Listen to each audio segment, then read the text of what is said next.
Hey everyone, G&A Podcast here with our Spring 2018 anime preview. I am Sober Oni, along with... Drew. What are you laughing about? This is serious. Right before we started, I just literally right before he spoke, I knocked my knees together and I thought I picked up a microphone. Probably did. If there's a loud knocking sound right before I start, that's what Drew's knees knocking against each other. Anyway, back to the seriousness that is the anime preview.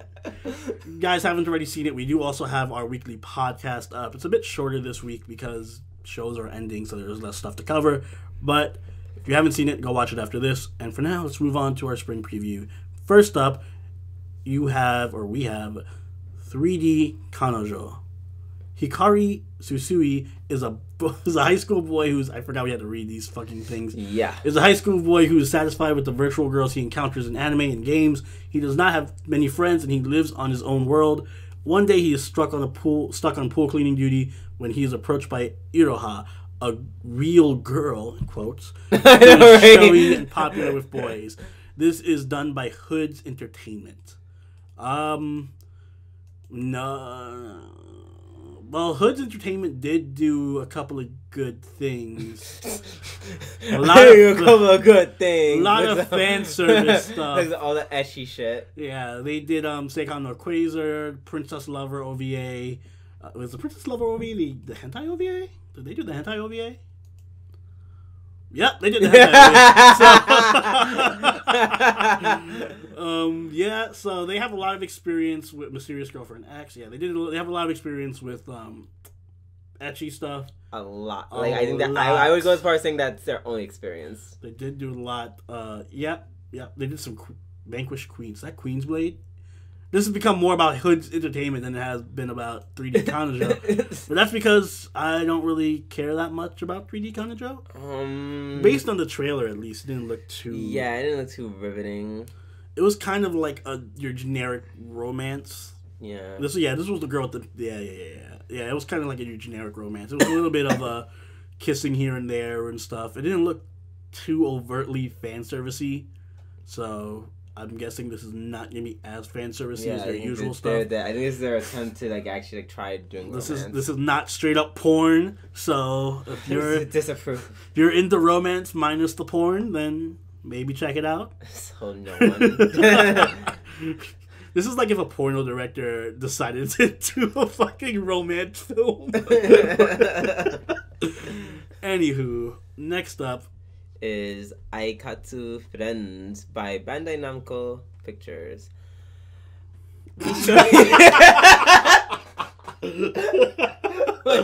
Drew's face. What? And you have to read it, so read. You cut me off. I was gonna be super weeby and be like, Ishoni. I knew you were gonna do some shit. Let's go together. Head for the gold. Diamond friend. Diamond dogs. The new anime will have a theme of Aikatsu with your friends. What's Aikatsu with my friends? I know, right? That sounds... Not sure I want to do that. Right? Drew, that's Aikatsu after this. And it will center on a new protagonist named Aine Yuki, who is good at making friends and is enrolled in Star Harmony Academy's general education track.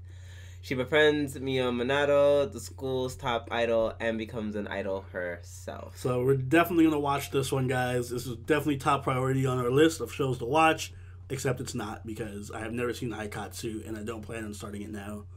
Unless Drew wants to watch it. No. No? Okay. Let's move on. There's so much anime cover, I am not even wasting things that... things. For those of you guys who are new to this, we also are deciding now what shows we're going to cover for our weekly podcast. About 7 shows we pick every season. So next up, we have Amanchu Advanced by JC Staff. It is the 2nd season of Amanchu. Well said. Well said. Well described by JC Staff. I saw the 1st season of Amanchu, and it's a very... I'll do a better job of describing it than JC Staff ever will. It's a show about diving. Oh yeah. Oh It's yeah. just- You told me about Yeah, that. it's just it's cute girls doing cute things, but this cute thing they happen to do is just diving. So you learn a lot about diving and I don't know. shit. I don't know. In terms of like cute things, diving does not come Diving to is mind. not cute. Like no. yeah, diving isn't cute. Like that's definitely like free, or that one anime that was like free but diving. The girls are cute though, and I do remember that this show distinctly has a very unique sense of animation. Like they do a lot of puppety type animation. The characters have really weird puppet faces and stuff. It's really nice. If you haven't seen a manchu and you need like a show that's soothing, like you know, like Aria, or just a show to watch when you're downtime, it's a decent show to watch. It's pretty fun. But we're not going to be covering it because I think Drew would rather slit his throat than watch a slice of life show about diving. Agreed. Alright. Next up. Next up, we have Beyblade Burst Chojutsu by Oriental Light and Magic. Oh, wait, can we talk about the company Oriental Light and Magic? That's actually a good name. I like it. They do a lot of the Pokemon shit. Oh, they're not so funny now, huh? They did Pokemon the first fucking movie. Yeah. No, it's still funny. It's still funny. They also did Berserk. They did they do a lot of shonen. Yeah, they do a lot of Pokemon. They do all all the Pokemon. I think they did. Yeah, they literally did all the Pokemon. Randomly did the Utawara Mono specials. Tears to Tiara was good. Wow, Tears to Tiara was great. They actually did Tears to Tiara. Anyway, that's just me nerding out about my own show. Pokemon Disgaea. They did the Sky anime. It was horrible though. So Oh. they basically did all the Pokemon. That's it. Everything Pokemon. They also did Comic Party, which is kind of different from Pokemon. Two Heart 2. Anytime we go on and on about the animation studios, because we have nothing to say about the actual show itself. Yeah. So Beyblade is still a thing that goes on. I guess if you're a fan of Beyblade, I don't know why. watch it. Watch your blades clash in an arena. Let's just move on. Well said. I'm trying to give descriptions for these shows. All right, next up is Binan Koko Chikyu Boebu Happy Kissu by Studio Comet. I just throw up from him, like... You know, I'm forgetting that you guys can see the screen. Anyway, these people did, they did School Rumble. Again, we go to the studio because we have nothing to say about the show. Yep. Wait. We just scrolled down too fast. Start from the end. Okay. Say in October. I think I'm the only person in the world who saw that show. Probably. Yeah, just a bunch. Just a bunch of lollies. Yeah, I saw it. Yeah, it sounds like you. Drool Pet. Yeah. Apparently there was a prequel? Binan Koko there's an OVA. Love. Watch this be a short. And now we got Happy Kiss. I mean, it looks like a Shonen Ai. It's just a bunch of... I mean... It looks like a cheap out, like, cop out Shonen Ai. Yeah. It doesn't look like... Oh, they did Peach Girl. Okay, never mind. Oh, okay, we're watching it. We're watching it, guys. No, We're not. No, you guys don't understand. Peach Girl is literally like one of my top 10 favorite anime. Just because it was like it's something once again Hold that the fuck up. They did Peach Girl. I just didn't expect them to do Peach Girl, and I know Peach Girl. I feel like something that Oni would like not enjoy as much. We have very differing tastes in what we enjoy. I think the tastes overlap in some areas. In some areas, it overlaps, but no, yeah, Peach Girl just great because it's like. Just all this, it's just a bunch of crazy drama. So in short, watch Peach Girl. Don't watch whatever the fuck this shit. But no. But Peach Girl, like it's like over the top in a way that's like funny. Like it's funny and like it's just so like stupid. Like I'll take your word for it. Yeah, it's really good. It's really good. It's really good if you're into dramas. Go watch that. But this is where our tastes overlap. Yeah, right? Our tastes overlap with literally everyone. You could say our tastes are one for all. Oh. Yes, ladies and gentlemen, it's Boku no Hero Academia Season 3. And yeah, good shit's gonna be happening. The League of Evil People are here. I'm most hyped for the crazy girl at the end of the season too. I know. So. I know. You literally said it the last time. But I want to remind everyone that I am hyped for this girl. So yeah, there's not much else to say about that. It's season 3 of Golden Kamui. Of course, we're watching it. It's widescreen. We're watching it for sure. Well, what we're not watching. What? We're not watching Butler's Chichose Momotose Monogatari. I practiced that. By Silverlink. Oh, God, why the fuck is it so long? Enjoy. I might as long. Koma Jingu. Oh, yeah. We're going all to the long ones now. Oh, boy. Here we go. Just when I thought this would be done before the end of the day. Koma Jingui J. Also known as J, guys. And that's all I'm going to be referring to him as. Is the smart and handsome student council president. His elegant smile captures the hearts of women. Too bad he doesn't care. Tsubasa Akawa is... Mark. Mark. Did 4 kids do this? Tsubasa Akawa is a multi-talented... and gentle shop assistant in the cafe. His cafe latte with owl latte art is very popular. What an obscure trait to mark down for some reason. Not just latte art, owl latte art. Ressa would love this dude. The 2 men travel through time to fight their arch enemy, the charming butler. They travel through time? Alright. As they are called, fight supernatural battles and also experience slapstick comedic life at their academy. You know, now that I read this summary, I kind of want... like, I have a morbid curiosity just to see an episode. Like, I feel like this, if you just rearrange a few words and shit, like, this can be like, a description of Naruto, especially, like, the end. Yo, does Naruto know how to make fucking owl latte art, though? True, this might be better, guys. This show is literally about a guy about Jay and Mark, who make latte art and go and travel back in time to fucking fight butlers. Like, no. See, and this is my problem. It feels like this whole thing's gonna suffer from like Naruto syndrome. They have this whole like crazy whatever description, and then like the last sentence, fight supernatural battles and also experience a slapstick comedy life. And that is my problem with this whole anime, which is my whole problem with anime. I mean, not anime, with my whole problem with Naruto. I fucking hate anime in general, guys. I don't even know why I'm here. But yeah, and that's my problem with shonens in general. But yeah, needless to say, I feel like Naruto would have benefited from more slapstick comedy, though. Anywho, next up is your turn because I ain't reading all that shit. Is Caligula by Satellite.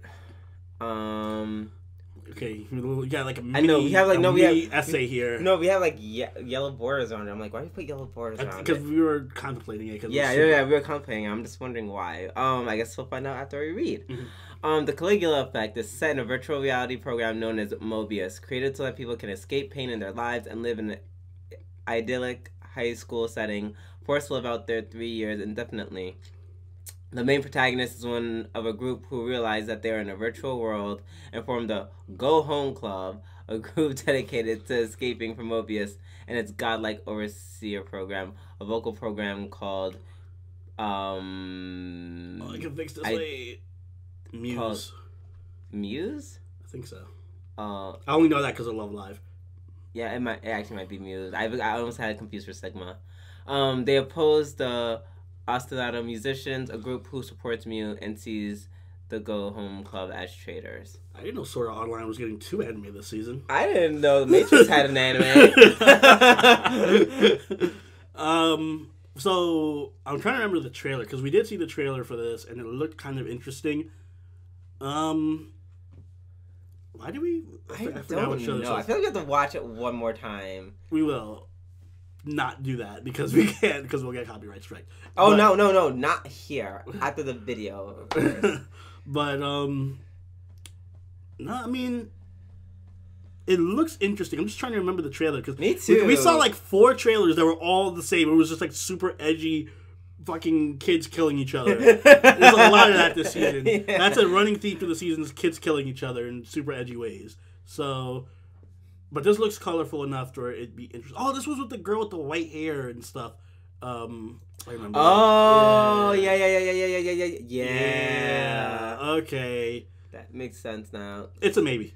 Yeah, it's a maybe. It looks really nice. It looks like if we're gonna pick one of those edgy shows, it's probably be this one. Yeah. All right.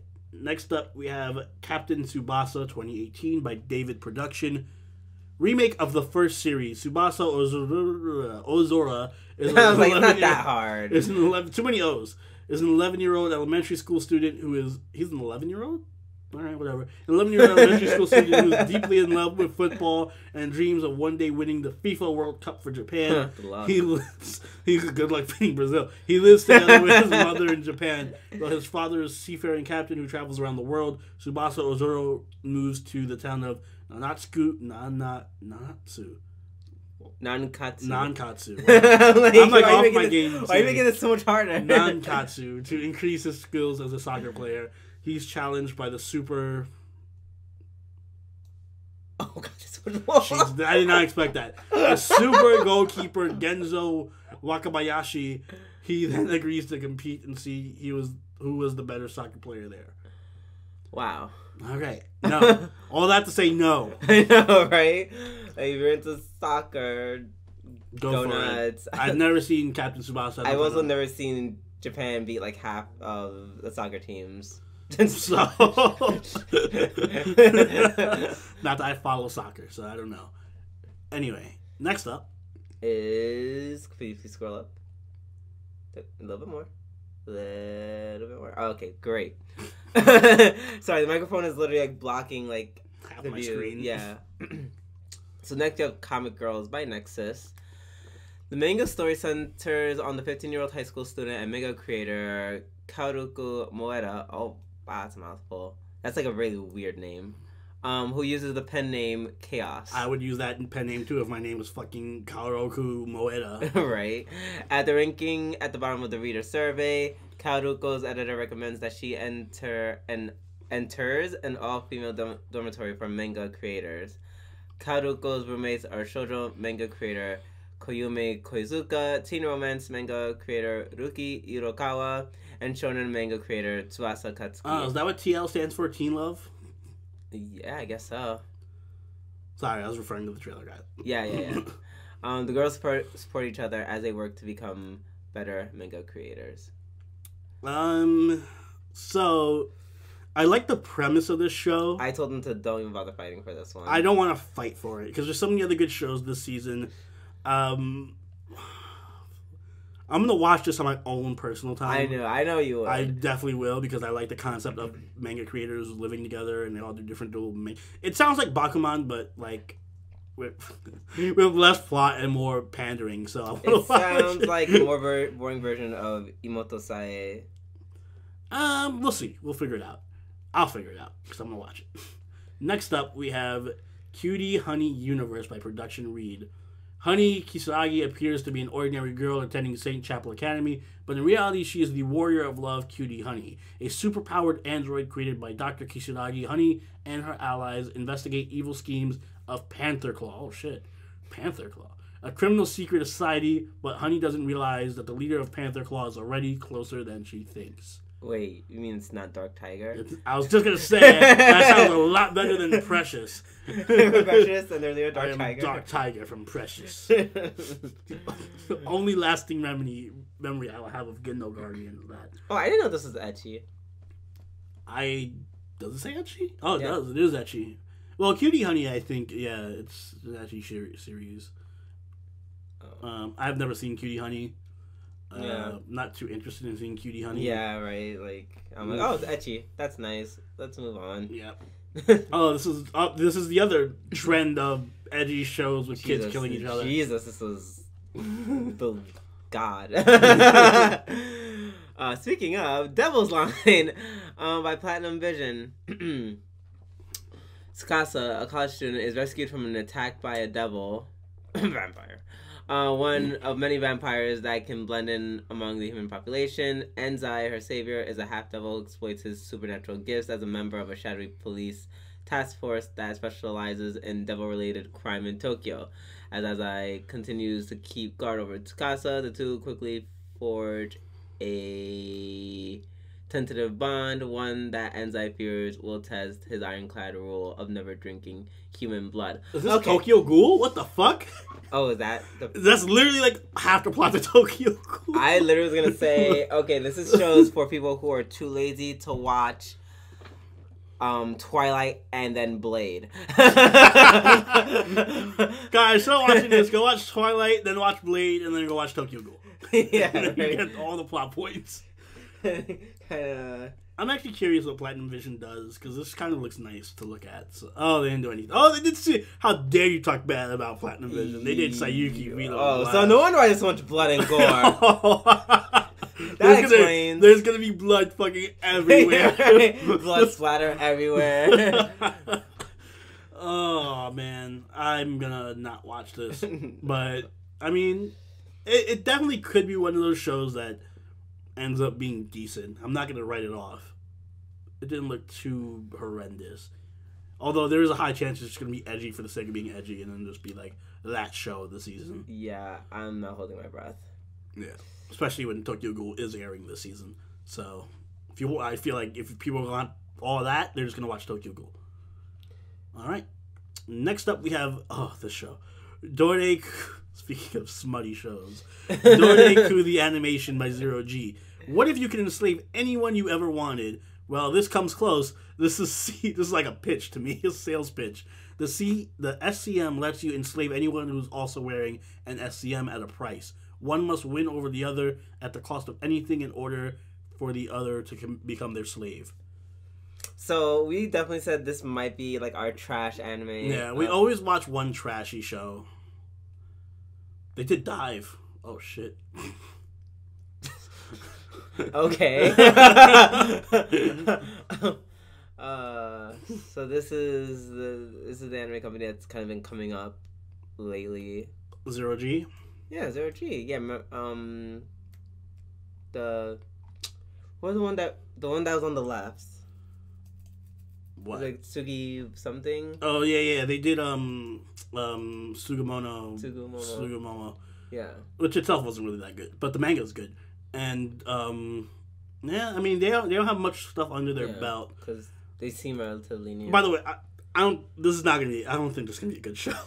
I think it's just gonna be a fun to watch show. I know, yeah. This is gonna be very fun to watch. It might be very fun to watch. No, but it's not gonna be a good one. No, no, of course not. This is gonna be like the Kakegurui / Osama game type of show if we do watch it, because based on the trailer it was just like a bunch of crazy. So it's basically people putting stuff in their mouth. Yeah, if you can imagine what people would do with each other if they had total control over the other one, that's pretty much what it was. I think at one point there was like some guy eating this girl out. It was weird. But we might watch it because it looks edgy, and I guess I did say if we were watching any edgy show, it'd be Caligula, but I guess I lied. We're probably gonna watch Dorei. Yeah, just for balance. There'll be an edge battle between these two shows. We'll see who wins. All right. Next is Duel Masters by Ascension. I think why does it just says Duel Masters exclamation point? Didn't they do a Duel Masters recently? Don't they always do Duel Masters every year forever like all the other shows like Beyblade and I thought this was just continuing. I don't know. They could just do whatever the fuck they want.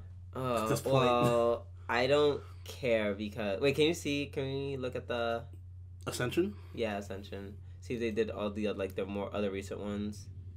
Yes, they did. Duel Masters 2017. No, I'm not the same. This is Duel Masters 2017. I know. Oh god. See, I don't want to do any of these because they don't have Shobu, so who cares? You're the only person I know ever watched Duel Masters. I liked it for the dialogue because it was really fun. This is the first game hipster. where Guys, Yu-Gi-Oh's so over. It's time for Duel Masters. Well, I like Yu-Gi-Oh too. I'm just saying this is the first anime where I appreciated it, not for the card. I knew nothing. I know nothing about the card game or how it works, nor do I care. I just really like the characters. They're just very fun at the time. But yeah. So. All right. Do I have to read all this? Everyone knows what Fooly Cooly is. Yes. Fuck. You're the one who said it. I literally said, can we skip over the ones that we're not watching? I want to point out that Fooly Cooly... we have to read them all. Fooly Cooly starts in 60 days, so we better get on this real quick. Fooly Cooly Progressive by Production IG. Many years have passed since Naoto and Haruko shared their adventure together. Meanwhile, the war between the two entities known as the Medical Mechanica and the Fraternity rages across the galaxy. Enter Hidomi, a young teenage girl who believes there's nothing amazing to expect from her average life until one day when a new teacher named Haruko arrives at her school. Soon enough, Medical Mechanica. This is like a tongue twister. Fucking thing. Right. Too much alliteration. Never enough alliteration. Yeah, soon enough, Medical Mechanica is attacking her town, and Hidomi discovers a secret within her that could save everyone. A secret that only Haruko can unlock. But why did Haruko return to Earth? What happened to her? Rickenbacker 4001, she left with Naoda. And where did the human-type robot Kanti go? I'm going to say something unpopular in that I don't really care about Fooly Cooly. I don't hate Fooly Cooly. I just don't really care about it. I've never fully watched the whole thing. I don't understand the obsession with it. And I don't plan to. I think it's one of those things where it's just like, oh my god, we were so young. Yeah, I think it's a nostalgia thing. Because we were so young and everything was so crazy all over the place, we were so impressionable. And I get that, because one of my favorite anime of all time is Elfen Lied. Purely because when I saw it and I was young, the shit was fucking amazing. It was like, oh my god, people get killed and all that shit. And sex and violence. And I feel like a lot of people for Fooly Cooly was like, oh wow, there's a bunch of crazy shit happening and it's like metaphysical and it's crazy. Yeah. But having watched Fooly Cooly like well past my young years, and I was like in college when I saw it, it was just kind of like, oh, okay. That's so crazy how our taste in anime like change as we get and older. I get it. Like if Elfen Lied season 2 came out, I'd be like, yo, we'd watch it. We'd watch the shit out of that. Yeah. But you know what I mean? Like if I saw Elfen Lied in college, I'd be like, wow, this is pretentious and fucking edgy. But I don't know. Fooly Cooly never really grew on me, so I'm not interested in it. I know a lot of people want to watch it, and more power to you. Hope you enjoy it. Yeah. I do like some scenes in Fooly Cooly, but yeah, there's just so much more anime that I just want to watch. Yeah, that too. Here's another thing people are going to hate on us for. Oh, Full Metal Panic, Invisible Victory by Zebek. Yeah. Announcement for a new Full Metal Panic series installed has been made during the stage event at Fantasia Festival. So I like Full Metal Panic. It's been ages since I've seen it because it's been ages since they had a Full Metal Panic. But I should probably rewatch it. I feel like I'm gonna watch this on my own time because I like Full Metal Panic. I don't do mechs. Drew doesn't do I normally don't do mecha either. It's my least favorite genre of anime. But there's certain rare occasions like Code Geass and Full Metal Panic. Code Geass is a fucking work of art. So. Yeah. Although I do have to say, watching the trailer for this, it was heavy CG, and I don't know how to feel about that. Oh, yeah. It was like super mechs are CG. heavy CG. Everywhere. Even the non-mech scenes had crazy CG in it. Like, them driving cars on, like, CG fucking backgrounds. Like, I don't know. It just... We'll see. I just hope it's not like... It's like Kimono Friends. Even though I love Kimono Friends. So, we'll see. I do want to watch it, though. We're just not going to watch it for the podcast because Drew's never seen it before. He ain't about to watch 5 different series of Full Metal Panic that they have out. Nope. So, yeah. Next up, we have Future Card Buddy Fight X All-Star Fight. The 5th season of Future Card Buddy Fight. Nope. Oh, that literally hurt my stomach for you to read that. so fucking stupid. Anyway, but it's a card. I feel like people watching this like, why are they attacking me? Sorry. If you are a younger age and you like this, it makes sense because this is for a younger age. Just like clearly, our tastes are so sophisticated that we can't. No. I'm just an old bitch when it comes to anime, so it's just like for example, card characters. I only like card characters because it had super underlying adult themes or a kid show. And I totally will watch kid shit. Like, I totally love Precure, but that's only because I'm just weird, so... Yeah, he's just a lolly. Let's call a spade it's totally spade. Different. Totally fucking different circumstance. Uh-huh. Alright. Next up is Gegege no Kitaro from 2018. So basic... Oh, by Toei on Animation. So this is what's taking DBA super spot, by the way. Pretty much. Basically a redoing of or a readaptation of the one that was made in the 60s, apparently. Yeah, there's like a bunch of versions dating back to the 60s. This is a famous franchise. Full disclosure, we did see the first episode because it came out super early.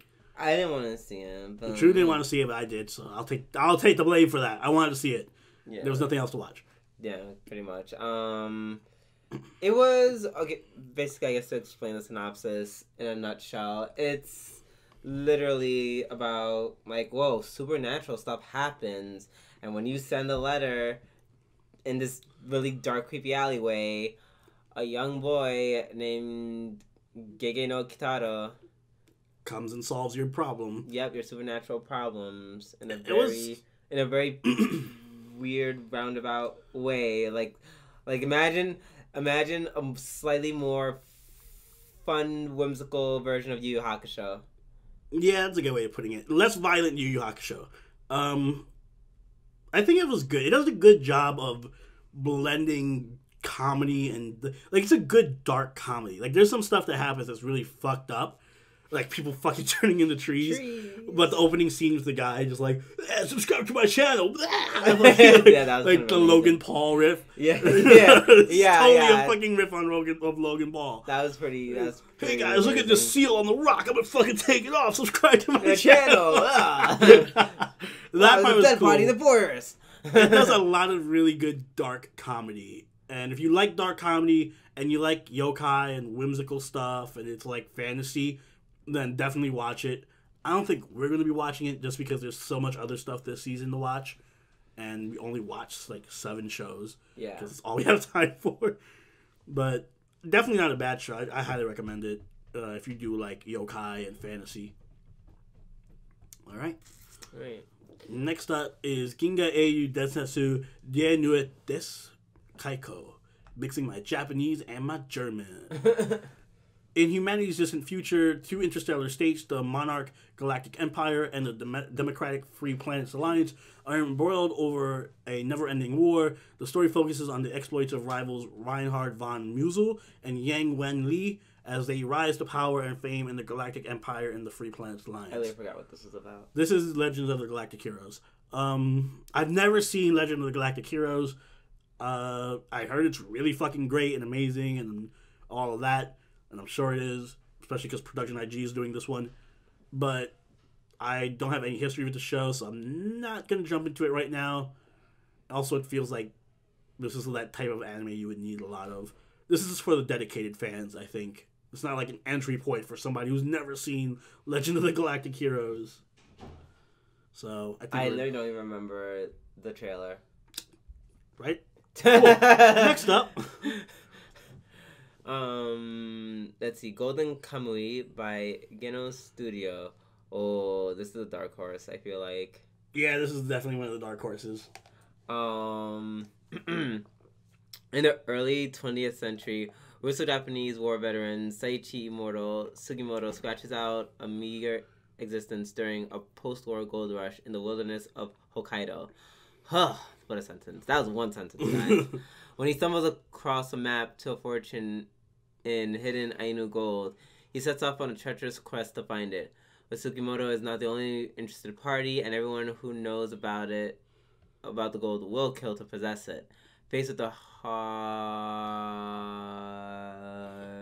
conditions of the northern wilderness, ruthless criminals, and rogue Japanese soldiers. God damn it. It's hard, right? Sugimoto will need all his skills and luck, and with the help of an Ainu girl named Asirpa to survive. The trailer for this looked great. Yeah. We've been spurned by trailers before, but the trailer looked great. It did do Koku, which was pretty, like... I heard a lot of good stuff about it. Yeah, I didn't watch it, but I heard good things. Yeah. The trailer looked so good, though. It looked really freaking good. It had it reminded me of, like, Rurouni Kenshin a bit. Yeah. Because it has, like, that kind of old-timey feel. Yeah. And it's, like Trust and Betrayal, specifically, like, Samurai X, because there was, like, a lot of snow fights, and the girl punched a fucking bear in the face. Yeah, oh, God, it was that. So this looks like it'd be a good action show that's probably a good plot too. I think this will be like the biggest. This is gonna be the underdog that ends up a lot of people end up watching, but not enough people. So maybe we'll show it some love. Maybe. Or maybe not. Who knows? We'll see. Maybe we'll watch Gundam Build Drivers by Sunrise. The Gunpla Force Battle Tournament is a big event held in GBN once per year. Competing in the final round are Avalon, led by the champion Kyoika Kujo, and the entire 7th Panzer. Oh shit, the entire 7th Panzer Division, led by the cunning Rommel. What? The Nazis are taking part in the Gundam Build Drivers Tournament? Wait, Say no more. Are these straight witches? Starting with Kyoya's Gundam Age 2 Magnum, a variety of gunpla take to the field to determine which is the strongest force. I always wanted to get into Gundam Build because the anime in particular feels like it has so much potential. Like, I would love an anime just centered around mixing and matching all the best Gundams and having them fight each other. Because I don't give a shit about Gundam outside of the Gundams themselves. I don't care about the story. I don't care about the Trade Federation, blah, blah, blah. I just want to see badass mechs fight each other. And I feel like that's exactly what this show would be, but I've never gotten around to watching it. I just want to say that my favorite Gundam from Gundam Wing is the one that the quote-unquote the Chinese guy Is it the Death Scythe Gundam? Is it the one with like the dragon claw? Oh, I don't remember. It's like green. I think it is. Yeah. Dragon claw. Yeah, that's like my favorite one. That's all you have to say about this. That is my input on. So I guess we're not watching this then. No, not unless it has that Gundam. Probably does, but even then we're still not watching. Nope. All right. Next we have. Oh, this is you. Yep. Next we have. Thank you. Is Gurazeni. The baseball money survival stories focuses on a baseball team that operates as a highly stratified society where the player's performances determine his annual salary. Isn't that like every society? Yeah, right? Isn't that like every sport? Anyways, the story follows an 8-year relief pitcher with an odd left-handed sidearm throw as he fights to survive under the team's strict system. The strict system of capitalism. First of all, I saw all these dark-skinned people, which is, first of all, really cool. Very progressive anime already. I know. I like that a lot of people are dark-skinned. First of all, I thought they were all just Dominicans. I think it's because they're Okinawan or something and they're like darker skinned. They don't necessarily look Dominican to me or anything. Excuse me. Do you see El Jefe in the suit? Oh, is that Big Poppy? But yeah, I like that they're very dark skin. Like, you know, I appreciate anime where they draw people that actually look like people. Like, you get my. They could work on the chin and eyes a bit, but other than that, they look like people. Other than that, like the general shape of them look like people, and the fact that they're dark skinned and like in different shades too, like it feels like they actually did that on purpose, and then they just did it not. You know, like the basic, oh, you're a gyaru, so you're black as fuck, like, because you know that in anime, why like, is his hair not blonde? You know in anime, like if they're trying to make someone like a super gyaru, they're gonna be like, oh, you're basically as dark as someone from fucking Brazil. Yeah, right. And I'm like, that's not how a tan works, but okay. I do like, in the same vein, I guess, I do like how, I like when animes don't just have, like, a teenage main character. So the fact that it's not like, he's a high schooler or a college student trying to break into the major leagues or whatever. Yeah. What are you laughing about? I feel like right. No, I don't like a high schooler as That's different. That's different. No. Anyway, I like when anime, when serious anime try to branch out and not have like a high schooler as the main character. So kudos to that. And I feel like sports in general, it's a very easy thing for a sports anime to just have like the storyline be, oh, he's a kid trying to make it into the major leagues. So kudos to them for branching out of it and saying, hey, this guy's a middle-aged dude who wants to make a living, you know, living off top ramen or whatever the fuck he needs to live off of. But we're still not watching it because I don't give a fuck about baseball. Yeah. We appreciate you. We're just not going to watch it. We appreciate the concept, but fuck baseball. Yeah. Now, onto. Speaking of easy anime where you just make a high school. So take everything I just said about not like protagonist. high school students being main characters and trash out the window because we're watching Highschool DxD Hero by Passione, the 4th season of Highschool DxD. I love Highschool DxD. Like, I love Highschool DxD. Drew, you saw the 1st season of Highschool DxD. What were your impressions of Highschool DxD?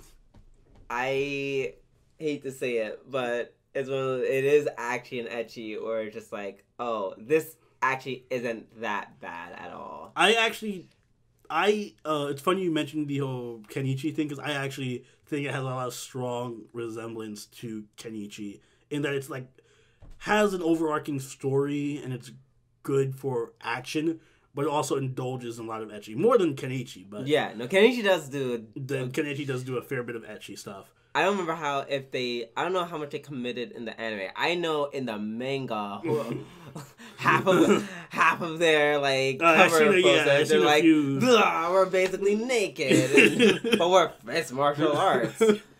I will say, if you do get a chance, I think you should watch season 2 before this starts. You can skip season 3, really.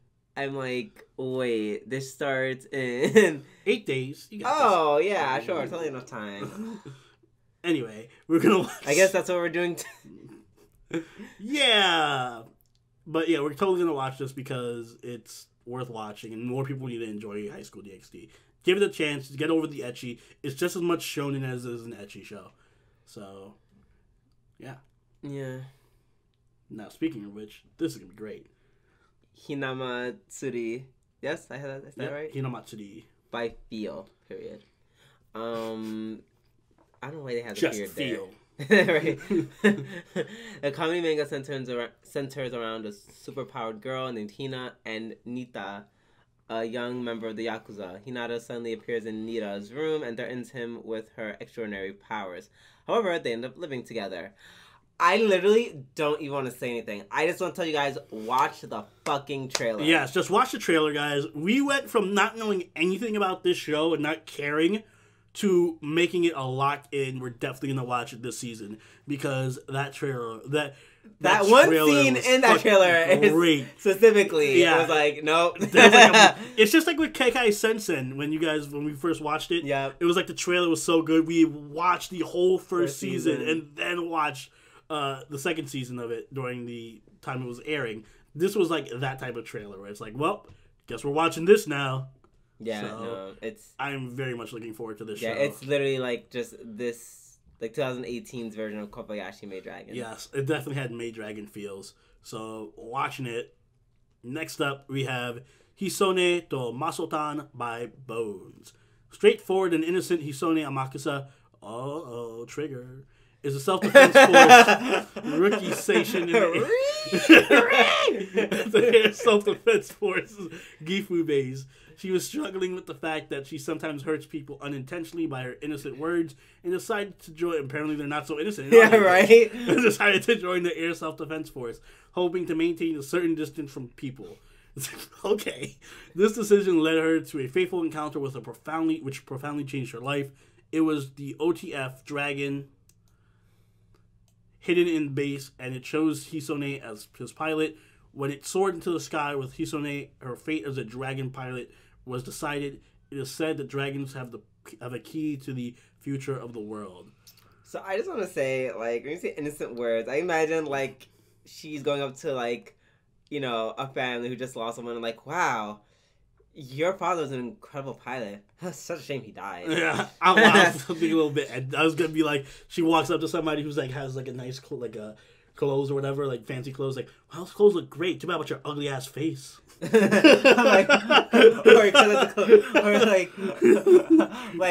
oh wow, you spent so many hours making this. Wow, such a shame. It was a total waste. Yeah, this food tastes horrible. Your son's a great guy. Too bad he's so stupid. And now, if the show's not based on that, we're totally not gonna care about it. Yeah, word, right? But from Actually, from the trailer itself, it looks super fucking creepy and weird. Yeah, no, they none of them have noses. They don't have noses except one old lady. Their faces creep me out. Their reactions creep me out. Even this girl in the back, like right here, it's fucking creepy. Look at her fucking expression. Ugh, it's weird. Yeah, it's weird. I don't know. But the animation looked good. So if you guys want to watch something different, it didn't look bad. The trailer looked actually pretty good. So do check that out if you have time. Yeah. It's definitely worth a 3-episode rule, I think. Mm-hmm. Next up, we have Hozuki no Reitetsu 2, Part 2. Yes. By Dean. By Studio Dean. It's the second cur of Hozuki no Reitetsu 2. I heard good things about the show, and I do want to watch it, but... I know absolutely nothing about the show. I heard good things, but I'm not going to watch it because I haven't seen Part 1. I haven't seen Hozuki Reitetsu 1 Part 1, so I'm not watching 2 Part 2. So let's move on from that.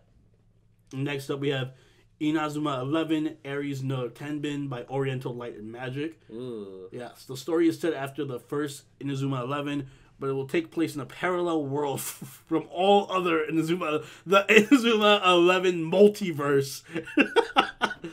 Games apart from the first because the story has taken a different course. In the story, protagonist Asuro Inomori's soccer club. What you just said was like you just said on the fly, but it wasn't. This is part of the cinematic Inazuma 11 multiverse theory. So, is disbanded after the school soccer club is destroyed. He and friends go to Tokyo to attend Daimon Chu Junior High to play soccer. Look, this has a brown kid in it. Should we watch it? Yes. Add it to the... Just kidding. I don't care about soccer. Me either. So skip it. We said everything we need to say about this in the last soccer anime we talked about. Exactly. Jushinki Pandora.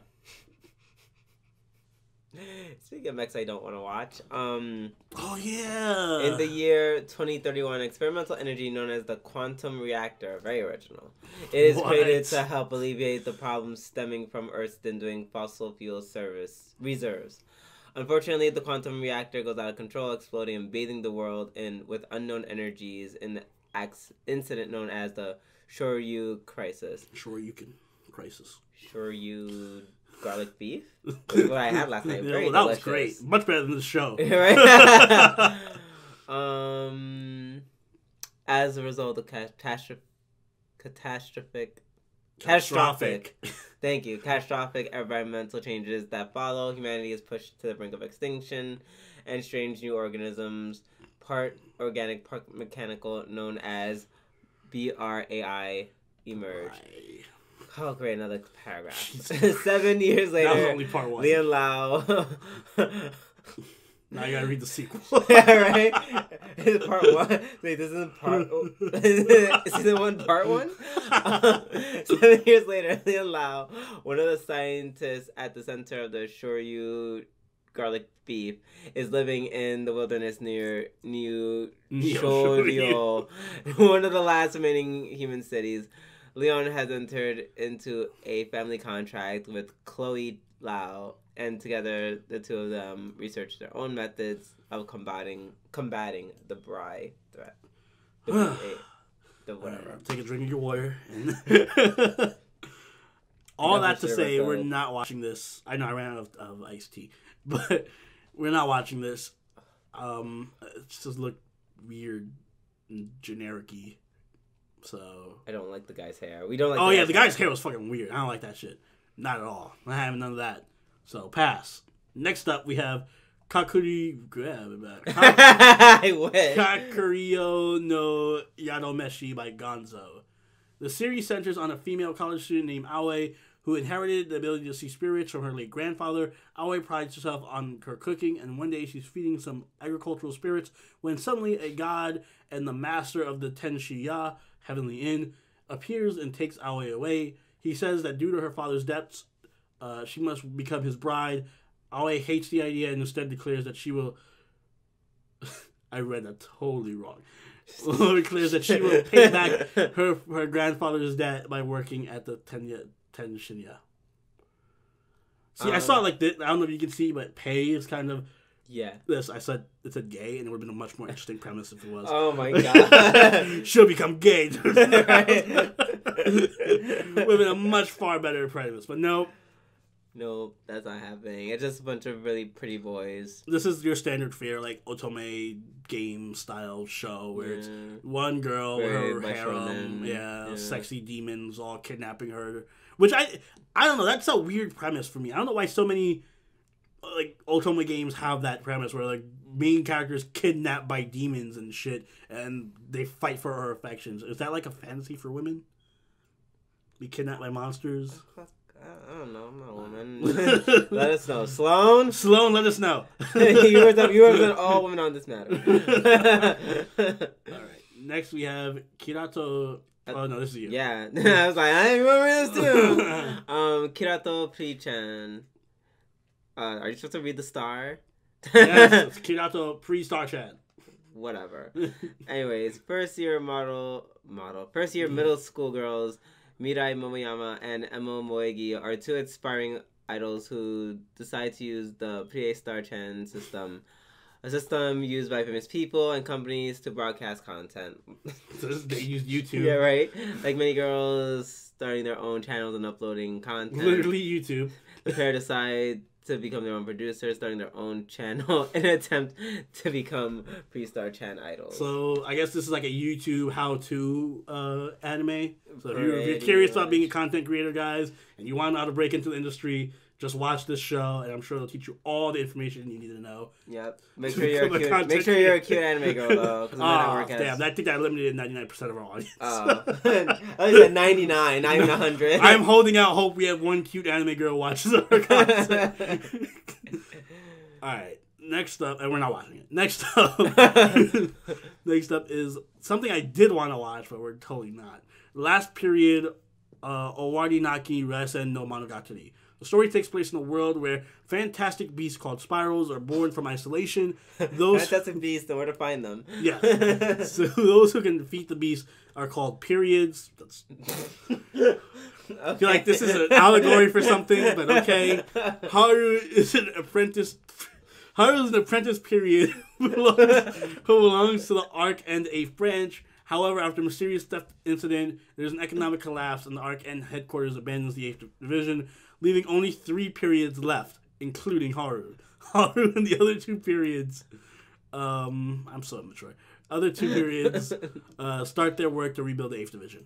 So, all that shit aside, and our immaturity aside, this show, well, actually not our immaturity aside, because I purely want to watch it because there's a bunch of cute girls in there, and one of them was showing her belly button, and it looks like it's going to be a cute show with cute girls in it, and I'm all about that life. So, also had some RPG-ish stuff, like there was a character creator, I think, like they were making different characters, and maybe I'm just imagining that. Yeah, I don't remember. They definitely had different classes, like there was a mage girl, there was like a rogue, so, yeah.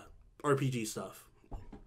Watch the trailer. The trailer looks like it tells you everything you need to know about the show. Essentially, make your decisions based off of that. Yeah, we're not watching it, but I'll be watching it privately and posting about it on the Discord, posting all the lewd stuff. Next up is Latent Mystery Tanteisha. Yeah, Katarino Nazotoki File by Linden Films. 50 puzzling episodes. One gentlewoman extraordinaire, and a whole load of new mysteries coming to the small screen in 2018. Why can't everything just be that easy? I know, right? No, we're not watching it. I've never played Layton's games, so... Yeah, well, neither have I. I didn't know those were games. So exactly.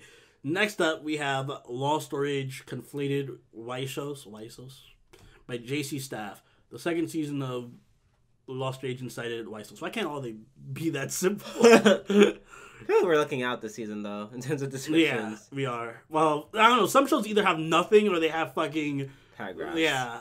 So, we're not watching this. We didn't see the first season of it. I heard good things about it, though, but Yeah. Next is Lupin the Third, Part 5, telecom animation film. The new series Lupin 3 will travel to France, the home of his grandfather and namesake, Maurice Leblanc's master thief character, Arsène Lupin. I've never seen Lupin. I've seen it here and there on Cartoon Network when I was younger. I mean, I guess maybe by default, me too, but never really cared for it. not part of my childhood, so I'm not. It's not a huge part of it. Yeah, not really interested in watching it. Let's move on. Next up, we have Mahou Shoujo Ore by Piero Plus. The story is about we're gonna go in on this one. The story is about a 15-year-old girl who's a newbie idol in love with her best friend's brother, who's also a popular idol. But she runs around in a scary Yakuza guy, runs into a scary Yakuza guy, and finds out that her mother was an ex-magical girl, and the Yakuza was her mascot. Her love interest got kidnapped by demons that looked like burly men with cute squirrel heads. So she contracts the Yakuza to become a magical girl, which is this story means she turns into dun dun dun a magical girl outfit. On top of that, her love interest shows an attraction toward her magical guy form. Her best friend turns out to be in love with her and also becomes a magical cross-dressing guy to save her life. Thus, their manager, who is a magical girl geek, then decides to turn them into an idol unit. Whoa, okay. So, I guess we were going to say this show needed to go all in because we just saw the trailer and was like, it's kind of whatever. But judging by that description, they already did. They already went all in. I feel like this is going to be a big parody anime about all the other, I guess, major themes on Magical Girl and idol anime recently. So it's either going to be a big hit or it's going to be a big miss. I'm just saying, I'm going to say what I said to Oni when we saw it.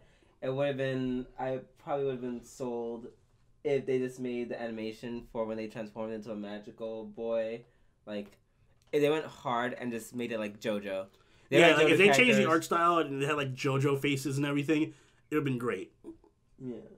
But they don't. I think this is another case of too many shows to watch this season, so we're going to pass. And the next show, I would be passing on regardless. Next show is good. Magical Girl Model. Oh, I'm sorry, no. This is Mahou Shoujo Site. Yes. But I'm reading. Oh, you're reading? Oh, thank God. Yeah. You go ahead. Read that. Relax. Rest now. Asagiri Aya is a young girl who has fallen victim to bullies at her school. Looking for a way to escape her trouble, she looks to the internet for distraction when a mysterious website called Magical Girl Site appears. Simply viewing the page is all it takes to hurtle Aya headlong into the deadly world of a magical girl apocalypse. There, it's fight or die against a seemingly endless array of savagely adorable, furry skirted killing machines, each armed with magical powers and an quenchable thirst for blood and chaos.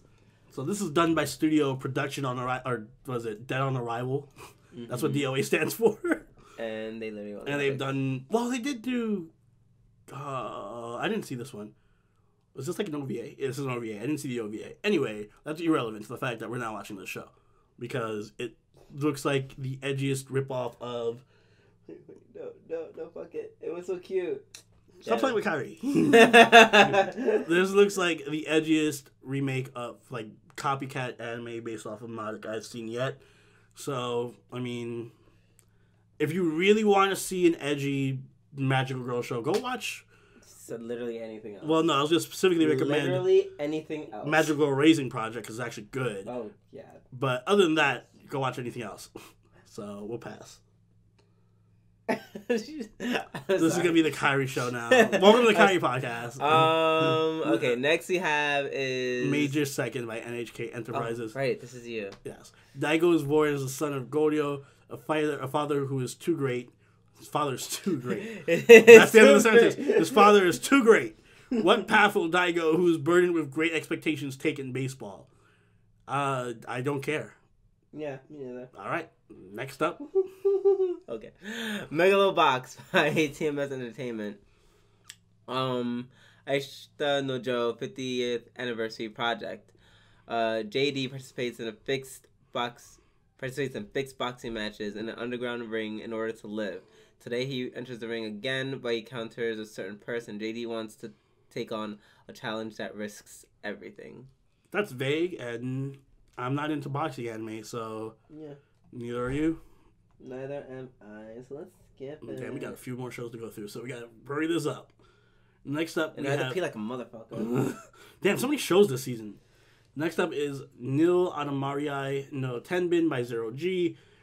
The Taisho era didn't end in 15 years, but went on for another 25. In order to protect her waning family, a girl resolves to marry a man she doesn't even know the name of. However, just before the marriage was to take place, the girl's younger brother mysteriously committed suicide by self-immolation and was found holding on to an old book in his hands, appearing before... Oh my god, no! No! I'm not reading No, you have to. Oh you my have god, to. no. This is your rules. Appearing before the young bewildered girl was the Imperial Library Intelligence Asset Management Bureau, more commonly referred to as Fukuro. According to these men, there exists Marimono, which are books that greatly affects its readers. On top of that, ever since the incident involving the girl's younger brother, she unwillingly gains the ability to see our auras, the sentiments of the Mamoru, which manifest as bright lights and are usually invisible to humans. It was as though fate were trying to drag the young girl in its flames. Okay, I'm done now? Yes. Okay, fuck this show. Fuck this show for making me do all that. I just want to punish you a little. Oh my god. Stupid rule. Fuck that show. New rule. If it's fucking dumb like that, we don't have to read all of it. Alright, next up. We have Oshiri Tante by Toei Animation. He's chivalrous, cunning, and his looks are everything. But... Oh, I get it. but... Meet Butt Detective, a gentleman whose catchphrase is, I smell a case. Every day he puts the big city's cases to rest. Alright, so we're totally watching this one, and no one can stop us. Next up. Okay. No. Anything but that show.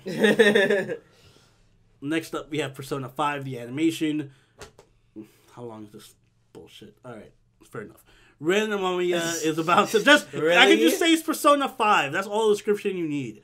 Ren Amamiya is about to enter his second year after transferring to Shujin Academy in Tokyo. Following a particular incident, his persona awakens. And together with his friends, they form the Phantom Thieves of Hearts to reform the hearts of corrupt adults by stealing the source of their distorted desires. Meanwhile, bizarre and inexplicable crimes have been popping up one after the other. Living an ordinary high school life in Tokyo during the day, the group maneuvers the metropolitan city as Phantom Thieves after hours. Let the curtain rise for this grand, picturesque story. Yes, of course we're watching it because it's Persona 5. Yes. And I love Persona, and so does Drew. Yeah. Okay, next up. Piano no Mori, the TV. A tranquil tale about two boys from very different upbringings. On one hand, you have Kai, born as the son of a prostitute who's been playing the abandoned piano in the forest near his home ever since he was young. And on the other hand, you have Shuhei, practically breastfed by the piano as the son of the family. Wait. Practically breastfed by the piano. Okay, I just want to make sure I heard that correctly. It's an artistic sentence. Jesus. As son of the family, a prestigious pianist. Yet it is their common blood with the piano that they eventually intertwines their paths in life. Is that it? Yes. Okay. Is that it? Yes. Anyway, I don't like pianos. Also, this sounds way too dramatic. Okay.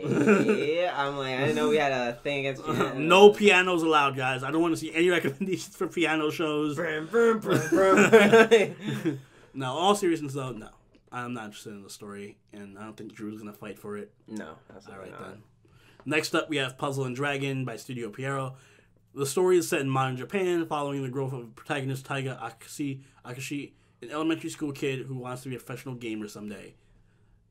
I like Puzzle and Dragon based on solely the pictures of the cute girls I've seen of it online, but this doesn't look like it's any of that, so no. I'm glad to know where your priorities lay. Yes. Lie? Yes, lie. Next we have Rokuhodo Yotsuiro Biori. Ugh, what a mouthful. Beep, beep, beep, beep, beep. Foreman, Gureisui Togitaka and Tsubaki each help run a Japanese tea shop together called Rokuhodo. When one visits the shop, they are greeted warmly, is served tea, and often helped with any problems that they may have. I need you to kill someone. Oh, this is also done by Zex. Zexu. Which I don't know anything about. Zex does, this stuff. I'm like, I'm trying to like. They did De Capo if. I guess that's their biggest claim. Omamori Himari. H2O Footprints in the Sand. I remember that show. They did De Capo. I'm so good I see this. Because that's what I was going to compare the other show to. The RPG show that I'm watching that for the girls with the belly buttons. Oh. It reminded me of Macadamy Washoi. Thank you, Zach. This is your greatest accomplishment. You reminded me that Macadamy Washoi exists, which is exactly what the other show reminded me of before. So, good on you guys. Other than that, they did Frame Arms Girls. Isn't that the one anime that I was like, no to? Or no, is that one that you watched? I watched it on my own, yeah. Yeah. They have a fair bit of experience. They did Samurai Girls. I'm sorry, what was the even show we were talking about? Oh, some Shonen thing. It's not Shonen thing. It's a bunch of guys in the shop together. Yeah, I wish. I fucking wish. Like, it's not gonna happen. Alright. But yeah, moving on. Really though? Really though? It's paragraph. Sare do Sumibito wa Ryu to Odoru. The story revolves by 7 arcs. The story revolves around Jushiki, literally spell equations. The equations that govern the quantum constant H of action, or is it N of action? H. Change the laws of physics and our local scale, giving birth to TNT, explosives, and poison gas, and cause incredible physical phenomena such as plasma and nuclear fusion. 2 Jinshiki, who use Jishiki, and just gonna fucking mess with my head, are Gayus, who deal with bad luck with tact, and the beautiful but cruel sword, this is the most confusing thing, sword wielder Ginga. These 2 bounty hunters are caught in a battle with dragons in the city of Irindara and in the intrigue of great nation. I feel like sometimes reading the description makes it does the opposite. It's not supposed to make the show more confusing and make me understand less than the picture does. Maddie had his whole system about making spells, about nuclear fusion, and then they're like, oh, we are all this to fight dragons. Why? But yeah, also dragons, guys. Also dragons. Whatever. You do you. God, that was incredible. Alright. Next we have Xian Ping Jiating. I feel like that was very Jamaican. By Big Firebird Cultural Media. Your favorite My title. favorite media company. A scientist couple has been arrested for conducting illegal studies, allegedly for performing genetic modification on 5 of their children. Yikes.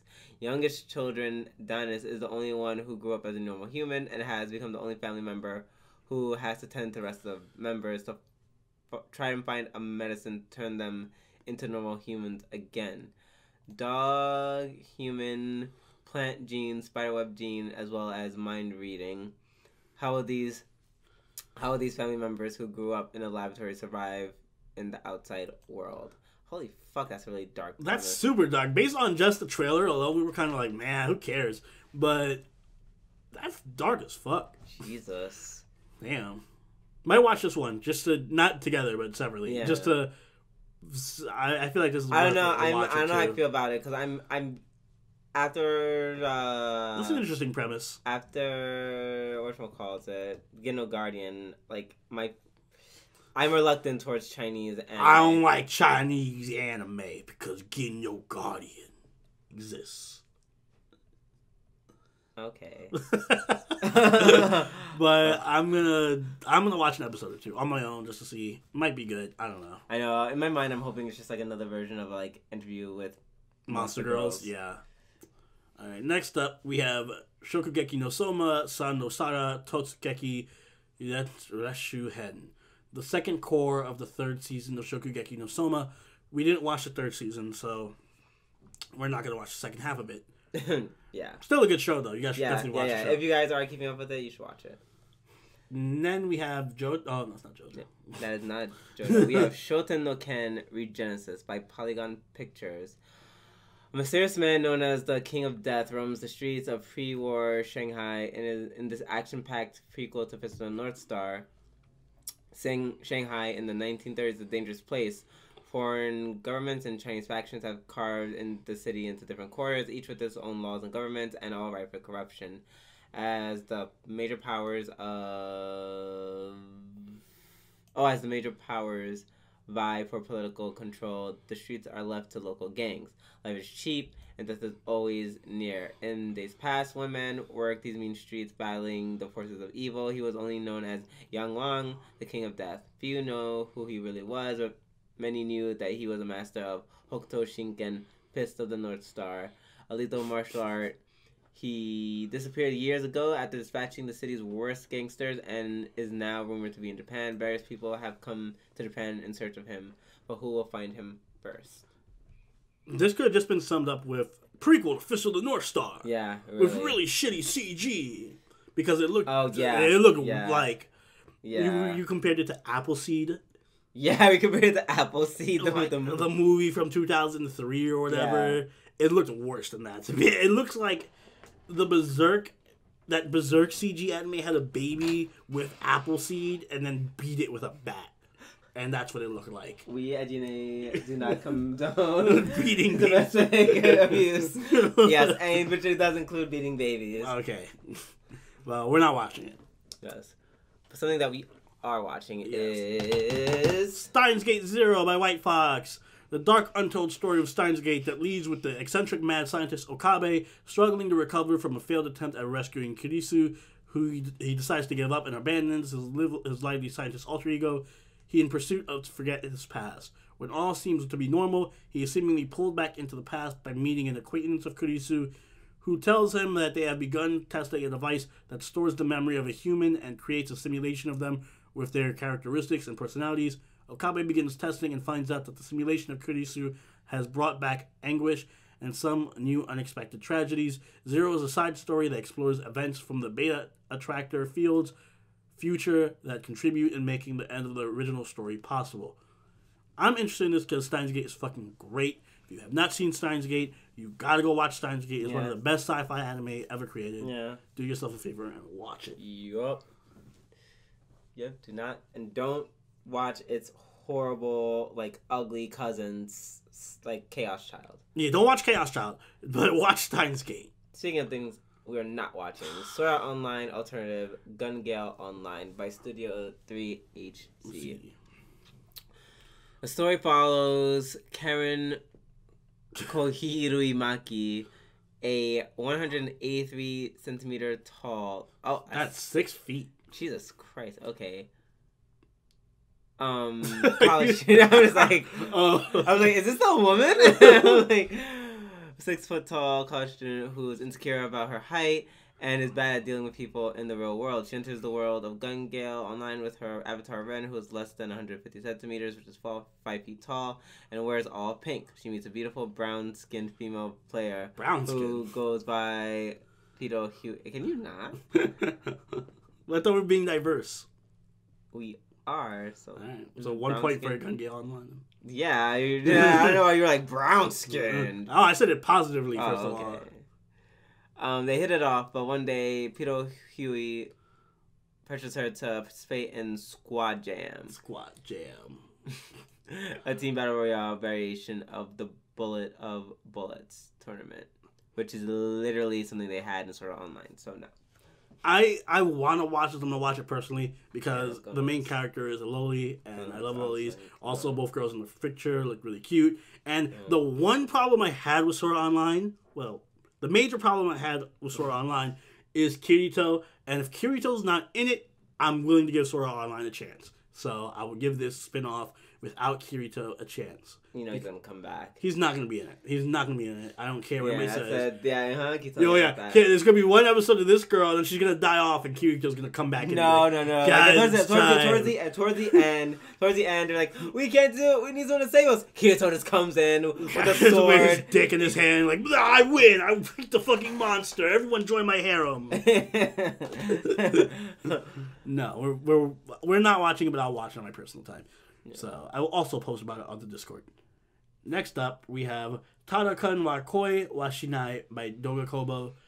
Mitsuyoshi Tada, a boy who has never known love, is taking pictures of cherry blossoms in full bloom when he meets Teresa Wagner, a transfer student from Luxembourg. Upon arriving in Japan, she got lost, separated from her travel companion. Mitsuyoshi helps her and brings her to her grandfather's coffee shop. Excuse me, it's Teresa Wagner. Wagner. Did we see the trailer for this? Yes, we did. Did we? I don't remember it. It was.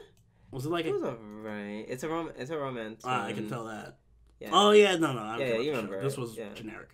Yeah, I don't know. If I had more time, I would watch it. I guess so. It just seemed very cute and very. It's very whatever to me. Yeah. So next is To Be Hearing by Howliners Animation League. Speaking of Gendo Guardian, I'm pretty sure they. Yeah, I think they did the. Yeah, are they? Yeah. Yeah. Oh, they also did Centaur's Life. I forgot about that. Wait, what? Oh my god, I'm so offended. Your life is now ruined. How? All these Chinese. Oh my god. I'm blown away all over again. I feel like I didn't know that. We definitely knew that. We just forgot. Yeah. This is the second season to be here. Oh my god. Mind blown. Guys, so like, it's so crazy. And weren't they released at the same time too? Around then, yeah. I think it was in between the seasons. Yeah, so guys, although as much as Sean get no Guardian, and we say it's trash because it is trash. It's fun trash, but it's trash nonetheless. Centaur's Life is amazing. It really is. Like, one of the most underrated anime of all time. If you haven't seen Centaur's Life, go watch Centaur's Life. It's so fucking great. Like, let me phrase that. If you're a kid, if you're like a younger, I feel like you won't.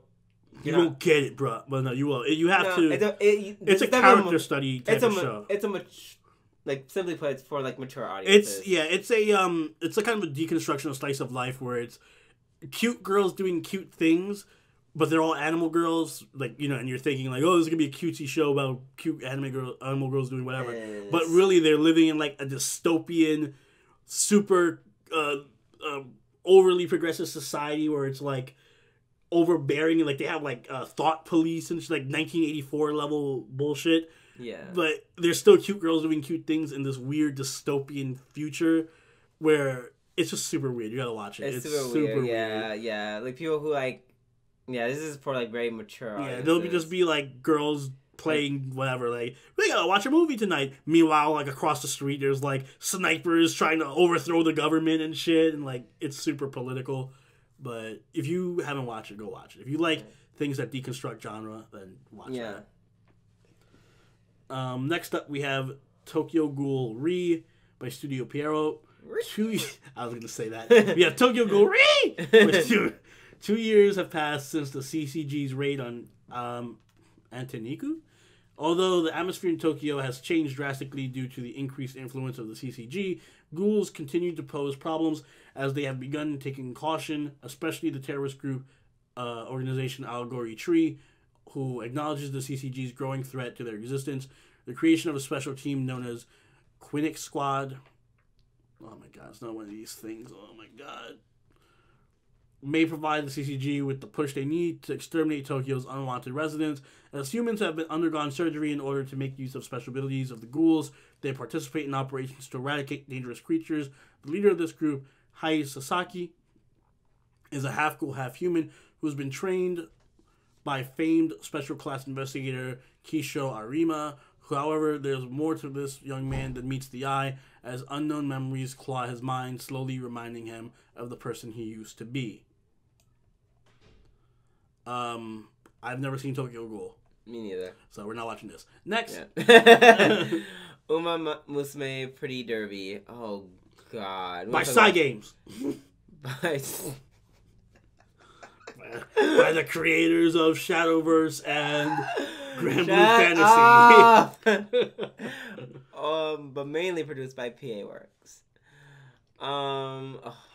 This game's concept begins with Uma Musume Horse Girls endowed with excellent running capability and who aim to become top idols and compete in the national sports entertainment show Twinkle series. My lord, this looks so bad and pointless. I'm totally gonna watch it because it's so stupid. But the funny part about it is, Chris brought up a good point, which is, what's the point of it? Like, so they're horse girls, and the whole concept is that they're horse girls because they need to race each other in horse races. But they just run like normal people. But they're running like normal people, so then it's just a race with girls. There's no reason for them to be horses whatsoever, other than the fact that they just have tails and horse ears. I'd rather literally watch an anime about a bunch of people in Africa trying to compete for, like, qualify for the Olympics by running. Well, that sounds deep and interesting. This is not trying to be that. I know, right? I actually would rather do that than watch this. Like, there is literally no point for them to be horses because they're just running like humans. So it's just a race at the end of the day. It's not a horse race. It's just a race. I don't care. I'm watching because it looks so fucking stupid. Oh my God. It's one of those stupid, trashy shows I'm gonna watch. Like, how dare I feel like I'll they, be like, the only person watching they it. slapped, like, Centaur's life in the face. Do you see what it's classified as? It's classified as a sports anime. It's a sports anime. Nuts. God, please, let's move on. Next up, we have Wotaku ni Koi wa Muzagashi by A1 Pictures. The story centers around the awkward romantic comedy between Narumi, a female office worker who hides her Fujoshi lifestyle, and Hirotaka, a handsome man, cable company man who's secretly a game otaku. And I think this is a romance I'd watch. Yeah, there's basically two otakus that work together and they have a love. I remember liking this trailer. Yeah, this was a good trailer. Should we put this as a maybe? No. No?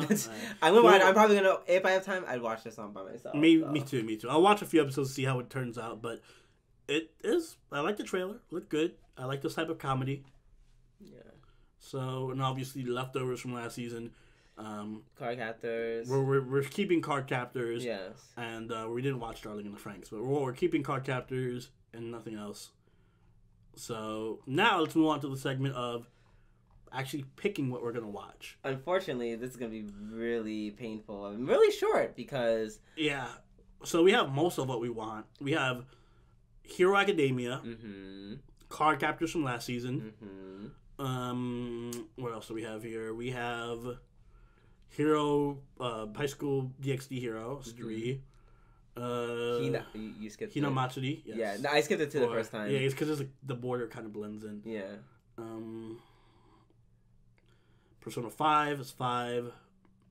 Last but not least, Steins Gate is 6. So we only have room for one more show. Which is crazy. Which is clearly going to be Uma Musume Pretty Derby. So there you have our lineup, guys. No. and then that's when I just kill you. I'm like, oh. So this is going to be a compromise. Do we want to see Caligula? Dorei-Ku, which I feel like is going to win. Golden Kamui. Or what else was Heroes and Maybe? I think that was it. That is it. So it's pretty much, I think it's going to come down to Dorei-Ku and Golden Kamui. Yeah. Caligula, I'm sorry, but you've been voted off the island. Oh, God. It's like, Kamui just seems like it's going to be so fun. And but like, definitely voted off the island. Yeah, definitely voted off. But like, I don't know. So it comes down to, do we want to watch a good show, a potentially good show, or just indulge our trashiness and watch something that's probably going to be really fucking entertaining, but also really stupid. I don't know. I feel like as much as I want to, I feel like we have this conversation every time.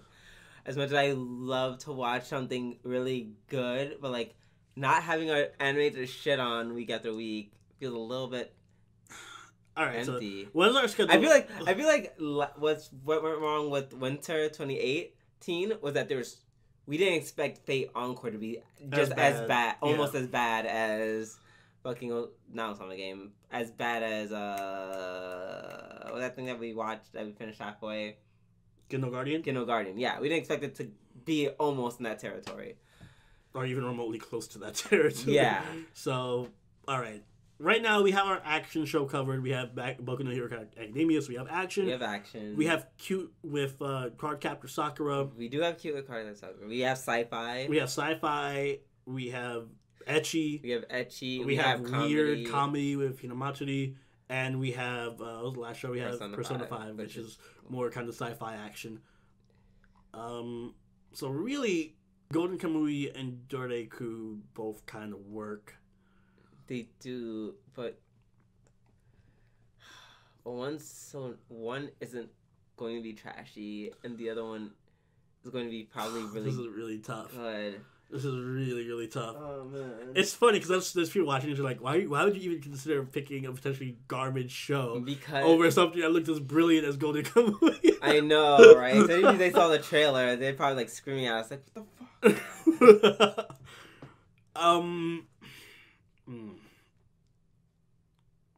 Do we have anything that gives us good discussion though? Because I'm leaning towards Golden Kamui because we don't really have anything that's like. Yeah. We don't have anything that's like let's theorize over. Like Overlord, we have this season is kind of like what's gonna happen. Let's talk about it. Let's theorize about it. Hero Academia is pretty straightforward. Mm-hmm. The rest of the stuff is pretty straightforward. DxD, Hinamatsuri looks like it's gonna be straightforard. Yeah. All the other stuff looks decently. I know it's gonna happen in Persona. Okay. Steins Gate. Fuck. Yeah. Yeah. I was like, never mind. My argument's blown out of the water. We have our theory crafting show with Steins Gate Zero. Fuck, man. Can't this be easier?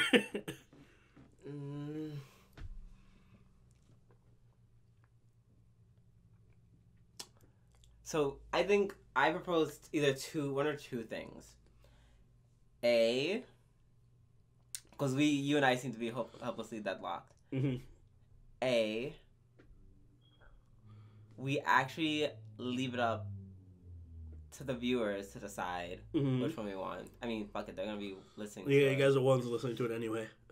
Or coin flip. I like letting the viewers decide. So guys, if you want us to watch Dorei-Ku, vote for it in the comments below. And if you want us to watch Golden Kamui, vote for it in the comments below. Whichever gets the most votes will. Just make sure you write out the titles like very concisely, because we're literally just going to type it in like control find and count it that way. Yeah, so Golden Kamui or Dorei-Ku. Yes. Vote in the comments for us to be our 7th show this season. But the other 6 shows that we are definitely watching this season that are going to be part of our weekly podcast are Boku no Hero Academia Season 3, the remainder of Card Captors Clear Hen, High School DxD Season 4, Hinamatsuri, Persona 5, and Steins Gate Zero. So those 6 are definitely going to be covered in our podcast this week. Oh, what a heavy hitting! This spring, very. That's a pretty good lineup. Yeah, I know. Like we kind of were like, oh, winter's going to be great because we had Card Captors and Fate and Overlord. But I feel like Overlord. It was good. It was good. It wasn't great. But I feel like all 3 of them kind of underperformed from expectations. Yeah. So, but we're looking at some good quality here with Persona and Steins Gate and Hero Academia and all that. High School like I think we have a really good season right here. This is a really good potential season. Yeah, there's a lot of heavy hitting crazy shit. Like, so keep that in mind while you're voting. Yeah, I know. It reminds me a lot like when wasn't it like when Boku no Hero Season 2, Attack on Titan, and was it Kakuri? Yeah, they were all in the same season. Yeah, yep. that was an example of a very good season. So we'll see. Let us know in the comments, guys. If you haven't already, do check out our podcast this week, episode 64. We're finishing up the winter season, and we're going to start these shows next week. As soon as they start airing, we're going to start covering them. So some of them might have already aired. I got to take a look at that. But anyway, this has been Gina. Well, I should probably say leave a like if you enjoyed the video. Subscribe if you really enjoyed the video. You can hook up with us on Twitch and on Twitter, and follow us on Discord, where I'm sure we're going to be posting a ton of these pictures and videos of these shows. And also, if you're so inclined and so generous, you can support us on Patreon. These are some of our supporters listed above right now. And if you do support us, one of the perks you get is you get to watch weekly with us during our Patreon live watch. This month, or this season... What are we going to live watch? I don't know what we're live watching this season. We're going to vote on it. So we're going to see what we're going to live watch this season. Last season we did Fate Extra, which has been tons of fun. We get drunk, watch it on the weekends, have a big chat room, do a bunch of crazy stuff. So this weekend, this season, I'm not sure what we're going to watch. We'll vote on it. Definitely you want to be a part of that. It's very fun. So we're usually probably going to watch something really And it fun. only costs $1. And it only costs $1. No, it's not like a $50 perk or anything. Yeah. So just anything you donate is worthwhile. And I think that's about all I have to say. You have anything you want to contribute, Drew? God, I really... It's so crazy. I just find it's very crazy how much like attached we are to like our trashy anime. Yeah. It's become a like staple. How people like reality TV. They know it's shit. Like, Yeah, I think that's like we now like we need like that kind of equivalent for us. But yeah, I hope you guys join us in this wonderful journey as we start our what is this, spring 2008 anime? 2018. 2018. Yes. Did I say 2008? Yep. Oh You're my living god, in I'm the back. past. I'm back to being 15 again. No! All right. So thank you guys for watching. See you all next time. This has been Sober Oni and Jubidu. we'll catch you all next time. Bye. Later.